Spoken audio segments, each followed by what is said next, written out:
Swastiastu, saya atas nama Putu Linda Sari Devi, Prodi Pendidikan Agama Hindu semester 4 dari kampus Tah Batara Guru Kendari ingin menjelaskan materi tentang pengertian pengelolaan kelas dan pendekatan-pendekatan yang ada dalam pengelolaan kelas dari mata kuliah pengelolaan kelas yang dibimbing oleh dosen mata kuliah pengelolaan kelas yaitu Ibu Gustiayu Kade Arnis Wedawati, SPD, MPD. Baiklah, saya akan mulai dari pengertian pengelolaan kelas. Pengelolaan kelas merupakan salah satu keterampilan yang harus dimiliki oleh guru.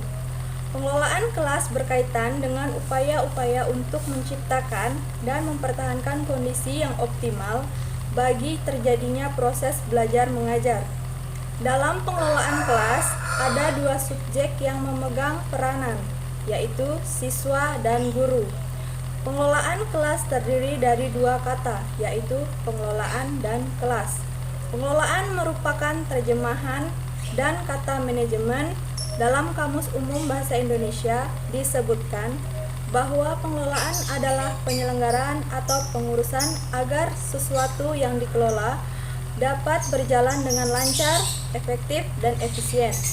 Sedangkan menurut Suarsini Arikunto, kelas adalah sekelompok siswa yang dalam waktu yang lama menerima pelajaran yang sama dari guru yang sama pula. Dalam hal ini, tidak terkait pengertian ruangan kelas. Pandangan beliau dalam pengertian pengajaran, kelas merupakan wujud ruangan tetapi sekelompok peserta didik yang sedang belajar, meskipun peristiwa itu terjadi di tempat lain, di mana siswa sedang berkerumun belajar tentang hal yang sama dari fasilitator yang sama. Pendekatan-pendekatan yang ada dalam pengelolaan kelas yaitu 1. Pendekatan otoriter. Pengelolaan kelas bertujuan untuk mengontrol tingkah laku peserta didik sesuai yang dikehendaki oleh guru. Peran guru dalam pendekatan ini yaitu menciptakan dan mempertahankan kedisiplinan peserta didik dalam kegiatan pembelajaran.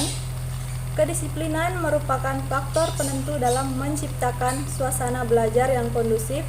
Dalam hal ini, guru harus menekankan pentingnya peserta didik untuk menaati peraturan. Berbagai peraturan tersebut ibaratnya adalah penguasa yang harus ditaati oleh peserta didik dalam pendekatan ini. Biasanya guru melakukan kesepakatan dengan peserta didik di awal pembelajaran mengenai apa yang harus dilakukan dan apa yang tidak boleh dilakukan. Namun hanya peserta didik, guru pun harus konsisten dalam melaksanakannya. Pendekatan yang kedua yaitu pendekatan intimidasi. Pendekatan intimidasi juga bermaksud untuk mengontrol tingkah laku peserta didik selama proses pembelajaran. Namun perbedaannya, pendekatan ini dilakukan dengan cara memberikan ancaman kepada peserta didik, misalnya melarang, ejekan, sindiran, dan memaksa. Pendekatan ini dilakukan ketika kondisi kelas benar-benar sudah tidak dapat dikendalikan. Jika seorang guru masih mampu memecahkan masalah dengan pendekatan lain, maka pendekatan ini dapat ditangguhkan. Pendekatan ini harus dilakukan dalam taraf kewajaran. Jika berlebihan, dimungkinkan bahwa peserta didik akan lebih bersikap represif dan melukai perasaan peserta didik. Yang ketiga, pendekatan permisif. Pendekatan permisif adalah pendekatan yang menekankan perlunya memaksimalkan kebebasan peserta didik. Tema sentral dari pendekatan ini adalah apa, kapan, dan di mana. Juga guru harus hendaknya membiarkan peserta didik bertindak bebas sesuai dengan yang diinginkannya. Peranan guru adalah meningkatkan kebebasan peserta didik, sebab dengan ini akan membantu pertumbuhan secara wajar. Campur tangan guru hendaknya seminimal mungkin dan berperan sebagai pendorong mengembangkan potensi peserta didik secara penuh. Pendekatan yang keempat yaitu pendekatan instruksional. Pendekatan instruksional adalah pendekatan yang mendasarkan kepada pendirian bahwa pengajaran yang dirancang dan dilakukan dengan cermat akan mencegah timbulnya sebagian besar manajerial kelas. Pendekatan ini berpendapat bahwa Manajerial yang efektif adalah hasil perencanaan pengajaran yang bermutu. Dengan demikian, peranan guru adalah merencanakan dengan teliti pelajaran yang baik, kegiatan belajar yang disesuaikan dengan kebutuhan dan kemampuan setiap peserta didik. Oleh karena itu, para pengembang pendekatan instruksional menyarankan guru dalam mengembangkan strategi manajemen kelas memperhatikan hal-hal yaitu menyampaikan kurikulum dan pembelajaran yang menarik, relevan, dan sesuai, menetapkan kegiatan yang efektif, menyediakan daftar kegiatan rutin kelas, memberikan pengarahan yang jelas, menggunakan dorongan yang bermakna, memberikan bantuan, mengatasi rintangan, merencanakan perubahan lingkungan, dan mengatur kembali struktur situasi.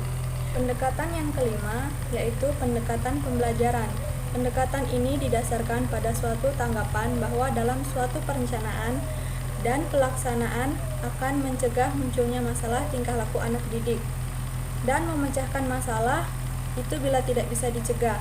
Pendekatan ini menganjurkan tingkah laku guru dalam mengajar untuk mencegah dan menghentikan tingkah laku anak didik yang kurang baik. Peranan guru adalah merencanakan dan mengimplementasikan pelajaran yang baik. Yang keenam yaitu pendekatan resep. Pendekatan ini berbentuk rekomendasi yang berisi daftar hal-hal yang harus dilakukan atau yang tidak harus dilakukan oleh seorang guru apabila menghadapi berbagai tipe masalah. Daftar tentang apa yang harus dilakukan dan apa yang tidak harus dilakukan ini biasanya dapat ditemukan dalam artikel. Karena daftar ini sering merupakan resep yang cepat dan mudah. Pendekatan ini dikenal sebagai pendekatan buku masak. Pendekatan yang ketujuh yaitu pendekatan perubahan tingkah laku. Pendekatan perubahan tingkah laku didasarkan pada prinsip-prinsip psikologi behaviorisme. Prinsip utama yang mendasari pendekatan ini adalah perilaku merupakan hasil proses belajar. Prinsip ini berlaku baik bagi perilaku yang sesuai maupun perilaku yang menyimpang. Pendekatan yang kedelapan yaitu pendekatan sosio-emosional. Pendekatan ini dibangun atas dasar bahwa pembelajaran yang efektif tergantung hubungan yang positif antara sesama peserta didik maupun guru dengan peserta didik.